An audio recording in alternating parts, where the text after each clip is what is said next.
Donald Trump appears to have chickened out on the Epstein scandal. He's caved. It's a complete and total surrender.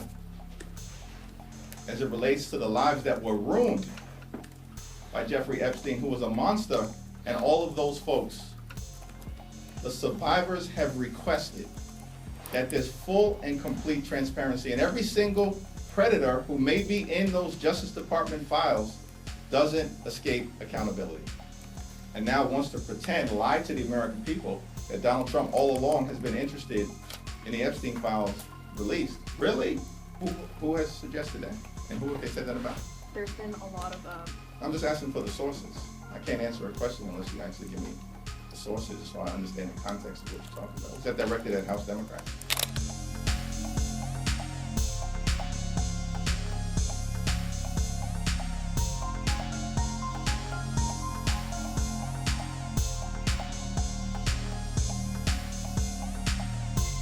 On Epstein, the president also just said a short time ago that he might be willing to sign this measure if it clears both chambers.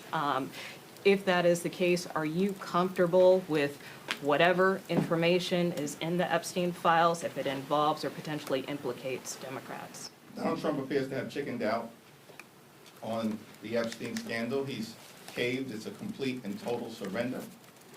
Because as Democrats, we made clear from the very beginning, the survivors and the American people deserve full and complete transparency as it relates to the lives that were ruined by Jeffrey Epstein, who was a monster, and all of those folks who were dealing with him. The wealthy and the well-off.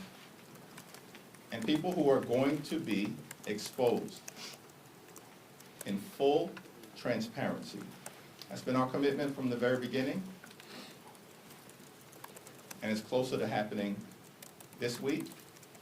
The House will act decisively, the Senate needs to act, and Donald Trump just needs to step out of the way and let the chips fall where they may.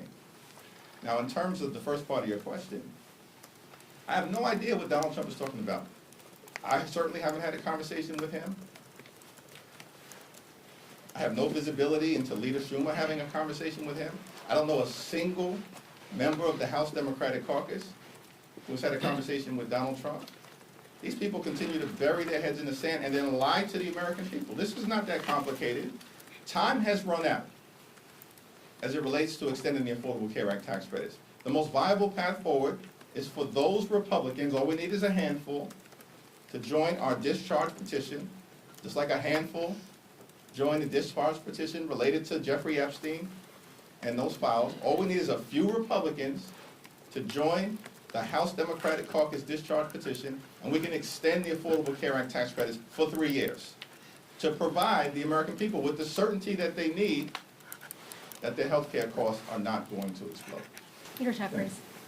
Why should Americans trust you and House Democrats on the Jeffrey Epstein files when one of your own, Congresswoman Plaskett, was found to be texting with Jeffrey Epstein during a hearing, getting information from him, using that in her questioning during a congressional hearing, and at one point he tells her, "Good job."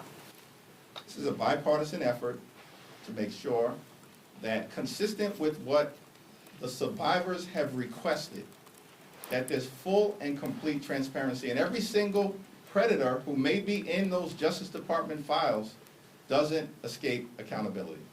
Obviously, there's no commitment at this point for any sort of action on this Epstein bill over on the Senate side. If it gets a veto-proof majority, if we're talking 100-some-odd Republicans and they don't take it up over there, what does that tell you? What is your reaction? Well, I think it's going to be important for Senate Republicans to follow the lead of what is going to be a strongly bipartisan vote in the House. Obviously led by Representative Massey and by Rowe. And I'm thankful for the leadership of both of them. But it's going to be strongly bipartisan in the House, and it probably will be a veto-proof number, certainly given the fact that Donald Trump has just caved once again, spectacularly and publicly, and now wants to pretend, lie to the American people, that Donald Trump all along has been interested in the Epstein files released. Really? literally, just a few days ago, you summoned Lauren Boebert to the Situation Room to try to continue the Jeffrey Epstein cover-up. Think about this. This is where we're at in America. John F. Kennedy, who created the Situation Room and was in the Situation Room in 1963 during the Cuban Missile Crisis. Bill Clinton, in the Situation Room, dealing with the tragedy of the Oklahoma City bombing in 1995. President Barack Obama, in the Situation Room in 2011, during the successful raid on Osama bin Laden in Pakistan. But in 2025, this is what it's come to in America. Donald Trump is using the Situation Room to advance the cover-up of the Jeffrey Epstein files. This is why Republicans are being rejected all across the country. These are both unserious and dangerous people at the same time. Thank you, Leader Jeffries. So there's been some backlash over the shutdown ending, people calling Democrats cowardly or spineless. So I wanted to ask, ahead of midterms, what's next for the party from here? Who has suggested that? And who have they said that about? There's been a lot of, I'm just asking for the sources. I can't answer a question unless you actually give me the sources so I understand the context of what you're talking about. Was that directed at House Democrats? it's directed at House Democrats, Senate Democrats, Democrats in office. There's just a lot of online murmurings on TikTok, X, everywhere. Online murmurings on TikTok and X aren't anything that I can respond to. What I can respond to is the fact that Democrats in the House, partnering with Democrats in the Senate, have waged a courageous battle on behalf of the health care of the American people, fighting to protect Medicare, Medicaid, the Affordable Care Act, our hospitals, our nursing homes, our community-based health centers, and the fact that it's Democrats who believe in this great country of ours that access to high quality and affordable health care cannot simply be a privilege that is available only to the wealthy, the well-off, and the well-connected. Health care has to be a right that's available to every single American. And the American people know that we're on their side in the context of that health care fight.